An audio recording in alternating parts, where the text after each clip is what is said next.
Welcome everyone. I am Amanda Mallon. I am an Assistant Director of Career and Professional Development at Penn State Abington, and this is the Great Tips for Graduate or Professional School Planning. Thank you so much for participating and joining us today. Throughout this presentation, please feel free to share your questions in either the chat box or use the Q&A. I'm really here just to make sure that you get any and all of your questions answered about this topic. So for our agenda today, we are going to talk a little bit about should you go to graduate or professional school, and if so, when is the best time for you to go? We're going to talk about exploring programs and some of the key components that you should be looking for in graduate programs. We're going to talk a lot about the application timeline and some of the more common requirements for graduate programs. And then we're going to talk a little bit about financial support and some of the different ways that people tend to fund graduate or professional school. Okay, so you want to start by asking yourself a few of these questions when thinking about, is graduate or a professional program right for you? You want to be thinking about what are your goals and how does graduate or professional school fit into your overall career plans? You want to be thinking about timing. So do you want to go to graduate or professional school immediately after graduating from Penn State with your bachelor's degree? Or do you want to take some time off and maybe work or volunteer for a year or a few years before going on and continuing your education?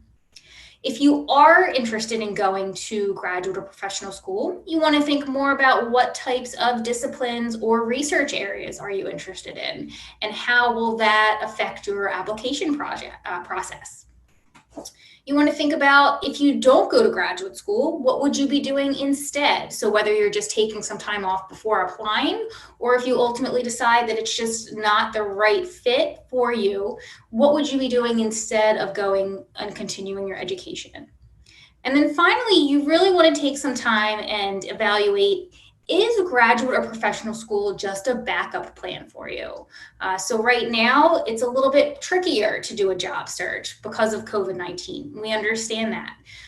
But if you are just thinking, maybe I'm going to continue my education since I either am having a difficult time finding a job or I'm scared to enter the job market, I don't really know what type of job I want, those aren't necessarily the best reasons to go on to graduate and professional school. It really is a commitment of both your time as well as your resources. So you want to make sure that graduate school is really the best option for you, and it's not something that should just be a backup plan. So really important that you take some time to evaluate what is your main goal or purpose in applying to graduate school, if that's what you decide is the best fit for you. So with graduate and professional programs, there are so many different options out there, and you really want to evaluate what is going to be the best option for you.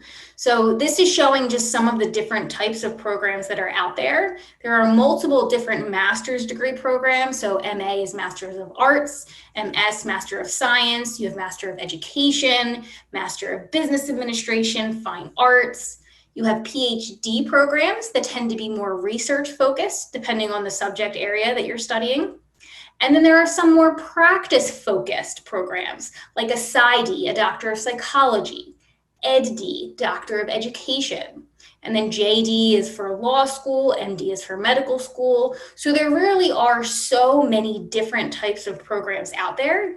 It's really important for you to evaluate what is going to be the best type of program for you and for your overall career goals. So I'm curious, for those of you who are participating, what are some of the different types of programs that you might be exploring, whether it's a specific subject area that you're thinking of continuing your education for, or if it's one of these specific programs that's listed on the website right now? What are you thinking about, and what are you hoping to learn more about throughout this webinar? And feel free to share that in the chat box. Great, Master of Social Work, MSW, excellent. That was one that we didn't have listed. What else? Anyone else?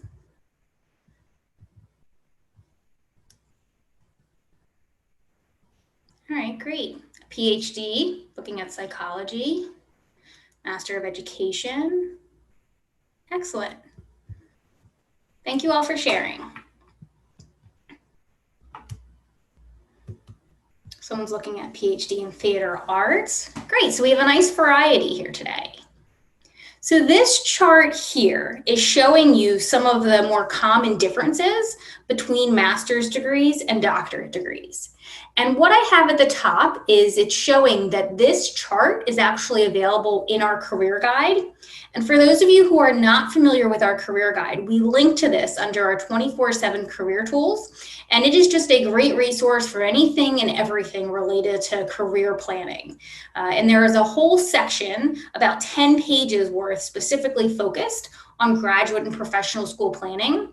So I definitely recommend that you take a look at that because it's going to give you some additional information just to help you evaluate if this is the best option for you. And if so, it's going to help walk you through the application process. But in looking at the differences between master's degree and doctoral degrees, one of the biggest parts is looking at the time.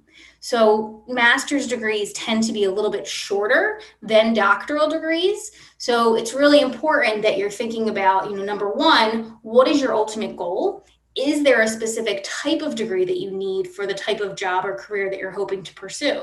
Some people may need a doctorate degree in order to pursue the type of career that they want, and others may very well be able to work moving forward just having the master's degree. But then with that, you want to be realistic about the time frame that is going to be involved for you to commit depending on the type of program that you choose, and then making sure that that fits with your overall life goals. So in terms of researching programs, how do you get started, right? So you're thinking, okay, I think this is something that I want to do. I think I want to continue my education. And maybe I have a nice content area or subject area that I want to study, but I'm not really sure where to go from here. The first place that we recommend you go is to your faculty. So start talking with your instructors and your faculty within the subject areas that you are interested in continuing your education about, because faculty within those subject areas are going to be able to recommend certain programs that are very relevant to their subject area, that are maybe more prestigious, more well-known, maybe aligned specifically with your interests within that career field. So really, faculty are the number one place that we recommend you start in terms of searching for programs. From there, you can certainly go to individual university websites. If you have an idea of a program or a school that you'd like to attend, you can see if that school offers the program that interests you, or you could learn more about a specific program if you know that a school offers it. If you're not really sure where to start or what schools you want to attend, there are some online guides that really allow you to narrow down by subject area, by type of degree, whether it's master's or doctorate or a professional degree, by location, if you have a certain city or region you might want to be in. Some of them even allow you to narrow down by campus size or by online versus in person. So there's different ways that you can narrow down the types of programs that are out there. And these are just 4 different websites that can be good starting points. So we have gradschools.com, princetonreview.com, petersons.com, and graduateguide.com. And I usually encourage people to start with these just to get some ideas of where they might want to go.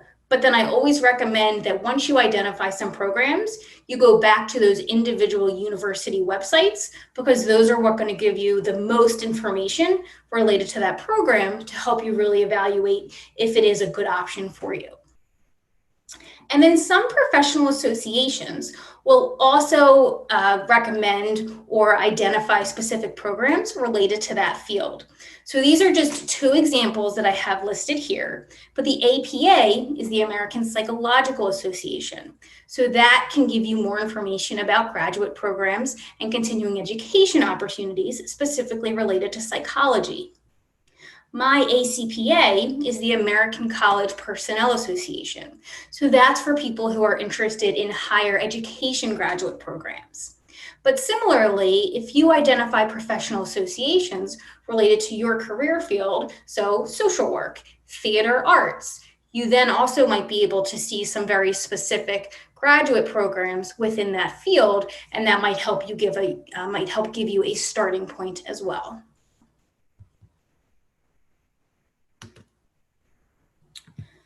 So once you identify some programs, What should you be looking for? This is just giving you some ideas of some of the things that you can look out for, but a lot of this is also going to depend specifically on your personal interests as well as your professional interests, and thinking what is really important for you in choosing a graduate or professional program. So you can certainly look at the courses and the curriculum, right? How do those classes sound? Do they sound like something that aligns with your interests, that aligns with your career goals? Are you interested in attending those classes and learning more about those subjects? How flexible is the curriculum? Is it very strict and rigid? Are you required to take specific classes? Do you have some flexibility where maybe you have to take some core classes, but maybe then you're able to choose some of the other classes related to a special interest area that you have within that subject or that career field? So definitely looking at the curriculum and getting a better sense of how does that align with your interests and your goals. Depending on the type of program, especially if you are looking at PhD programs, you really want to think about who are the faculty that are in that program and what type of research interest areas and specialty areas do they have focuses on, and how do their research areas align with what you're interested in. Many PhD programs will actually choose their applicants based off of how they fit with the faculty in those programs. So it's very important that you are aligning your specific interests with faculty within those programs. And if you're looking at the faculty and their interests don't really align with where you see your career going, that might be a good sign that that program is not the best fit for you. So that can be really important depending on the type of program. Certainly thinking about affordability. What are the financing options? Are there ways that you can get financial support in applying to that program? And we'll talk more about what that might look like later. Some of you may have a special interest in the size of the program or the selectivity of that program. Some of you may want to look for a program that has more of a specific cohort where you are going through the majority of your classes with the same group of students. So some programs may only accept students during the fall semester, and then you are going through most of your classes with that same group that is typically known as a cohort. Some other programs may have what we call rolling admission, where they may accept students during the fall, but also the spring and sometimes even during the summer session. And then you're really taking the classes on your own, and you may have students who are in several of your classes, but it's not the same idea as that core cohort that is in some of the other programs. So thinking about, is that something that's important to you? What does your time frame look like? You might want to check and see what types of opportunities are there for engagement. So is there a required internship, or do you have to complete a practicum or get some type of experiential learning opportunity? What type of research opportunities are there? Really important that you know, are these requirements? Are these optional? If they are optional, how many students tend to be able to participate in those types of opportunities? And again, that might relate specifically to your career field. If you're someone who knows that it's going to be more beneficial for you to have some of those hands-on experiences upon graduating, then you want to be looking for programs where those are going to be relatively available for you.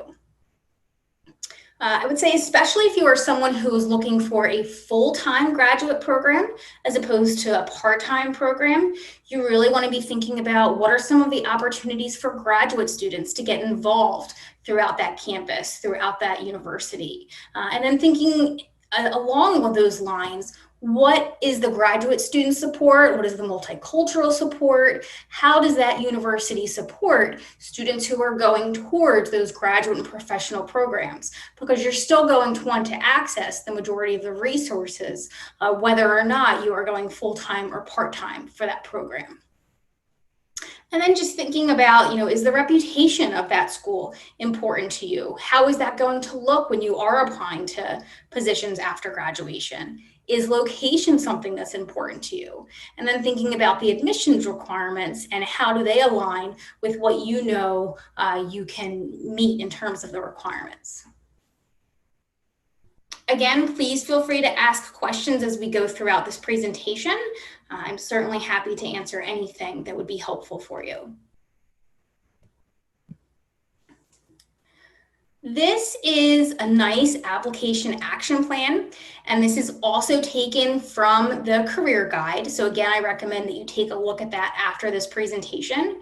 But I really recommend that students use this as a great guide when going through their application process.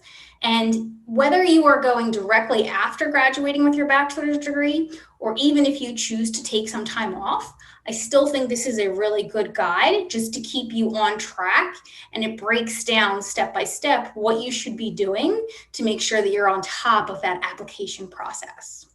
So I definitely recommend that you print this out or just use this as a general guide for yourself if you do decide to apply to graduate programs. So thinking about the overall application process, we do recommend that you apply to at least 5 to 7 programs. So similar when you were applying to Penn State, you probably did not apply just to Penn State. And the same thing goes for applying to graduate and professional school. We encourage you to apply to multiple programs to give yourself, as many opportunities as possible to be accepted. You want to be very aware of deadlines.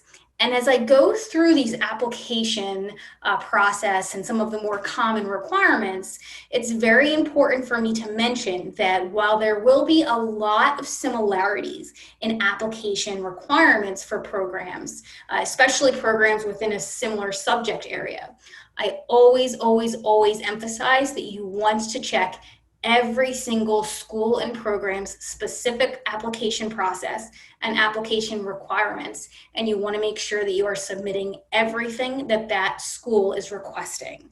So don't just go off of this presentation. Make sure that you are double checking what each school is requesting and that you are submitting that information. Some schools will follow up with applicants if there is a portion of their application missing, but some schools will not. If all of your materials are not in, they may just not review your application. So you don't want to take that chance and miss out on that opportunity. So someone asked how to go about getting faculty references if you're not applying right after college. And I will get to faculty references, so that is a great question. I will get to that, thank you. So in being aware of deadlines, you want to make sure that you are applying earlier, depending on when the deadline is. We recommend always applying as early as possible, especially if a program has, again, what I call rolling admission. They continue to accept applications, and then once their program is filled, then they will stop. So you want to make sure that you are getting your applications in as early as possible, just always to give yourself the best opportunity of having that application reviewed and being accepted. You want to make sure that you're giving your faculty advance notice for those reference requests, and I'll talk more about that in a minute. And then you want to keep in mind that some financial aid applications may need to be in earlier than the regular grad school applications. So if you know you're applying to graduate programs, you also want to be aware of what is the FAFSA and the financial aid deadlines, 2 separate things to be aware of. So some programs may require standardized tests, and this is something that you want to check, again, in each specific school's application process. Some schools will require standardized tests, some may make them optional, and some will list the score for the standardized test that they want applicants to have. I always tell people if there is a score listed on the website and either you did not get that score or you are very concerned that you're not going to get that score, I encourage you to reach out to the graduate admissions officers for that program and find out, is that score a hard deadline or a hard application requirement? And what I mean by that is some schools will look at that GRE score as an example and say, okay, if you did not get this specific GRE score or higher, they may use that as a screening process and they may not review applications for those people.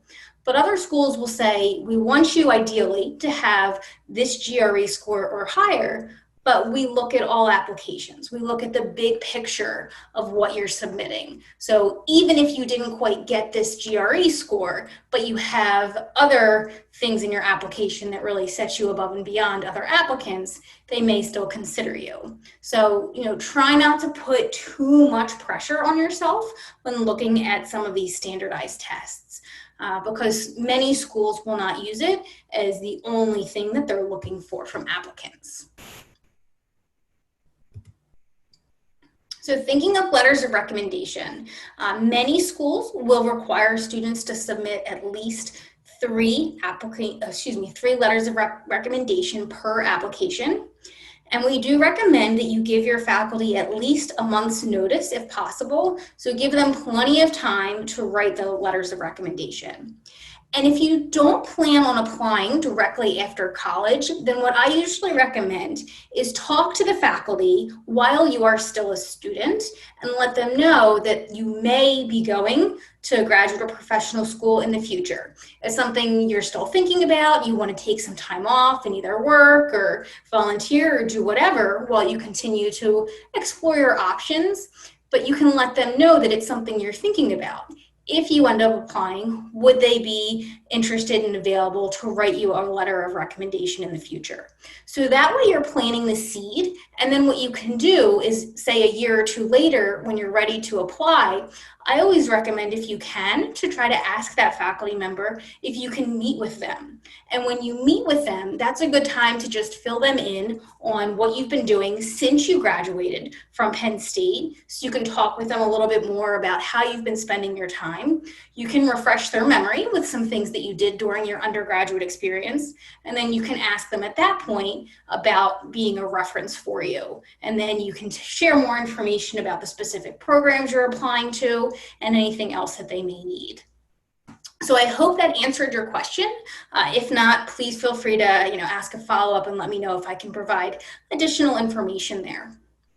But you always want to make sure that for faculty recommendations or anyone who's writing a letter of recommendation, that you're providing them with specific information about the program that you're applying to, the specific schools, and how they align with your ultimate career goals. You want to choose people who can really speak very personally about who you are, what your work ethic is, and people that have seen you within that content field that you're applying to. So you don't want someone who maybe you don't know as well and can just say, oh yes, Amanda showed up to the classes, she was always there, but I never really got to engage with her. You want someone who knows you on a little bit more of a personal level. So either someone maybe you've done research with, maybe professors who you have gone to their office hours with, or spent a significant amount of time talking with before or after class, or outside of the classroom. You want people who can really speak to who you are. If you haven't gotten a letter of recommendation as it's getting closer to the application deadline, never hesitate to send a reminder to the faculty or whoever's writing your letters of recommendation, just to let them know that the deadline is approaching. And then always make sure that you send them a thank you afterwards. Follow up, let them know what decision you ended up making, where you were accepted, and where you end up going to continue your education and ultimately your career. They really like to have that follow through and know that their letters really made a difference for their students.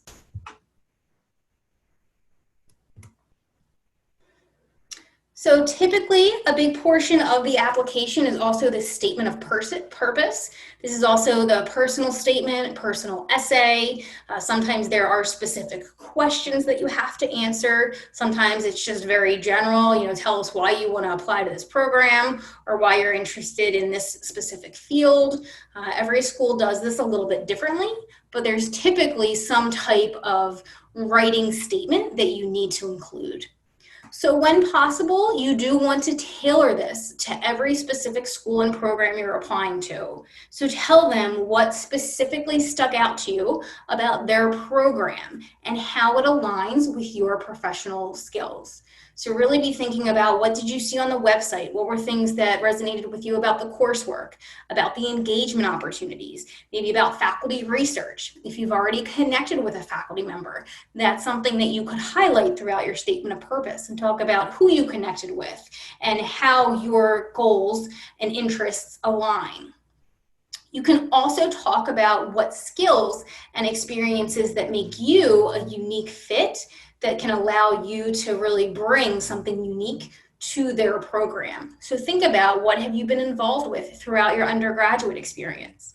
Think internships, jobs, campus involvement, volunteer work, job shadowing opportunities, really anything and everything, research, if you are part of Acura. Those are all things that you can and should be highlighting throughout your statement of purpose. So really show them, this is what I've done and this is what I can now bring to the class discussions and to this program, and this is what I hope to build upon. And then if you are given specific prompts or questions, you just want to make sure that you are also addressing those. And if you are given certain writing requirements, so if they say either a certain page limit or certain word limit, you want to make sure that you are following any and all of those instructions as well. So then some other common additional requirements for applications.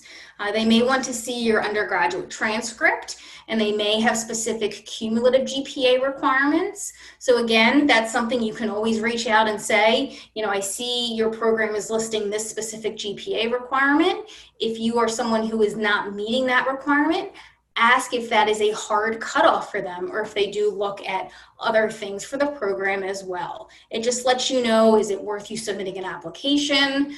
What else could you be submitting to really help yourself stand out if maybe your GPA isn't quite meeting what that program's requirements are? They may look for another type of a rating sample. So they might want to see a research paper that you wrote in the past, or another paper that you've submitted for more of an academic purpose. They may want to see your resume or CV, which is a curriculum vitae. They may want to see all of those experiences that you were involved with throughout your undergraduate experience, or even afterwards if you're someone who's not applying directly after college. And then some programs, especially if they are more selective, will have an interview as part of the process. Sometimes the interview is on campus, and sometimes it's just more of a Zoom virtual interview, which is probably what most schools are doing right now. But it's really a chance for them to get to know the applicants and just make sure that the applicants are really aligning well with their program, with their goals, the curriculum, the faculty. So some of the more selective programs will have that interview as part of the process, typically near the end of the process. So then thinking about financing options.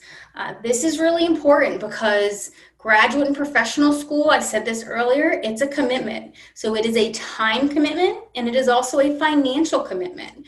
Some programs are going to be expensive, and you want to make sure that it aligns with what you are able to afford, or that you know how you are going to pay for it, right? So a general rule, typically you will pay for a master's degree, but oftentimes you will get funding for a doctorate degree. Does not necessarily mean that you should go directly for the doctorate just to get that funding. Again, we talked about doctorate programs can be much more of a time commitment, and they may only be necessary for certain subjects or for certain career fields. But oftentimes that tends to be the general rule with master's versus doctorate. But then you can see here that there are so many different types of funding that can be offered to students going towards a master's or a doctorate degree. And these can really vary depending on the schools that you're applying to, as well as the types of programs that you're applying to. So these are questions that you can be asking if you are visiting programs, or if you're doing admissions events, whether they're virtual or in person. You can be asking them, what types of assistantships and fellowships do you offer? Are they guaranteed for people who are accepted into this program? Or are they really competitive and only a certain amount of students will be offered a specific assistantship? Any type of admissions office for graduate programs should be able to provide you with that information. And that might be the ultimate deciding factor for you to choose one program over another. Maybe you get a graduate or a teaching assistantship with one program and not another one, and that there can help make up your mind. There are also so many different types of scholarships as well as grants and loans from both the specific schools and programs, as well as outside funding opportunities. So definitely make sure that you are submitting applications for any types of scholarships, grants, loans that you're seeing, because every little bit can certainly help. And then a few more tips. You always, always, always want to complete the FAFSA. So even if you're not sure if you're eligible or if you don't think you're going to need it, it doesn't hurt to apply and complete the FAFSA. If you are offered funding, you can choose not to accept it, but it's better to have that option than to have not filled in the FAFSA and then at the last minute be looking back wishing you had submitted an application. If there are graduate assistantships, teaching assistantships, research assistantships, fellowships, those are all things that you want to apply for as early as possible. Sometimes you will even apply for those opportunities as you are submitting your actual application for the program. Sometimes it's part of the overall program application. Sometimes it's separate. But those tend to be relatively competitive, and they are opportunities that you want to apply for as early as possible, again, just to give yourself the best chance of being offered one of those positions. And then you want to explore other scholarships and research opportunities, as I mentioned, and then always applying for as much as possible. Super, super important that you're giving yourself all of the different options, and then you can go back and make a well-informed decision. So that is, in essence, everything that you really want to be thinking about when you are starting to explore graduate programs, professional programs, and as you are evaluating if they are the right fit for you, if it aligns with your career goals, whether it's now or in the future, and really then how to choose the best programs and schools that are going to be the best fit for you. Please let me know what questions you still have. You can put them in either the Q&A box or in the chat box. And this here is just showing you some of our resources for Penn State Abington's Office of Career and Professional Development.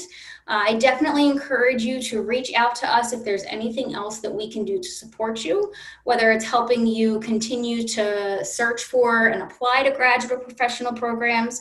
Maybe you're someone who does want to take some time off. We can help you identify other opportunities. It's really, whatever you need, we are here to support you. My email address is at the bottom. You are welcome to reach out to me if you have any additional questions or if there's anything else that I can do to help. azm7@psu.edu is my email. 24/7 career tools. We have so many resources and so much information on our website, including the career guide that I referenced earlier. I definitely encourage you to take a look at all of the information.